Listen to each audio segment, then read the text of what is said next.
Hi, dear friends. As you can see, I'm here in western North Carolina, standing here where so many homes, so many dreams were washed away. It seems that wherever you look, you see the effects of destruction and devastation. You see the wreckage and the rubble. You look into people's eyes and you see the pain.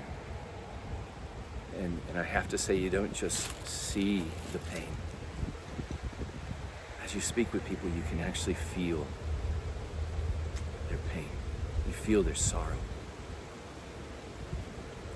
This is where Jesus would be. I've met people all along the way that are sleeping in their cars.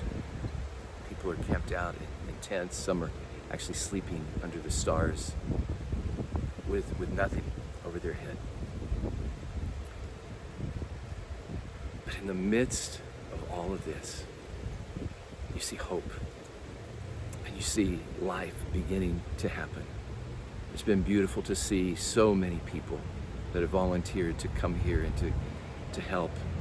Whether it's hauling things away, whether it's cutting tree limbs so people can pass, whether it's handing out food and clothing, whether it's construction as people are trying to begin to rebuild.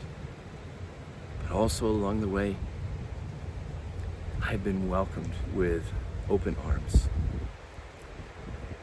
People have seen the cross and have run to me where I am. They've chased me down on the roadside and embraced me. And they can't stop hugging me. They can't stop hugging the cross and weeping, tears flowing. And it's so beautiful to take their hands and bow our heads and pray for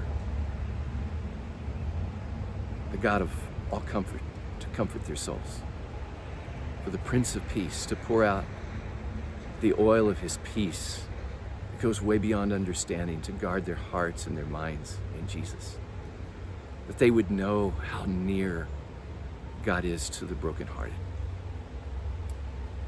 It's been a privilege to be able to remind so many that God has kept every tear they've ever cried in his bottle. He's carved their names on the palm of his hands. He has not forgotten them.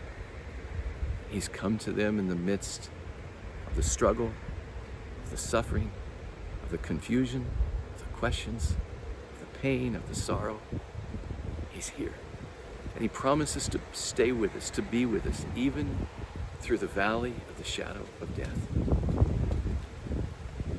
It's been a privilege to be able to remind people that yes, weeping endures for a night. Sometimes the night seems so long.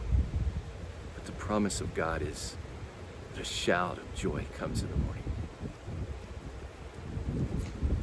And he promises that even if a wick is smoldering, he won't snuff it out. Even a reed he's not going to crush a bent reed. He's here. And he is hope. And he is unconditional love. And he is restoration. He is peace. He is all. And he's come to not just rebuild, he's come to restore. I'm not just talking about all the infrastructure. He's come to restore life. And he's doing it. Yesterday, a young man came and just hugging me, jumping up and down, hugging me again. I had the privilege of sharing with him about Jesus, and he says yes to Jesus. And then he said, in the midst of all his loss, all his suffering, the biggest smile, ear-to-ear grin, this is the happiest day of my life. May Jesus restore the joy of our friends here in western North Carolina. Thanks so much for praying for them. God bless you.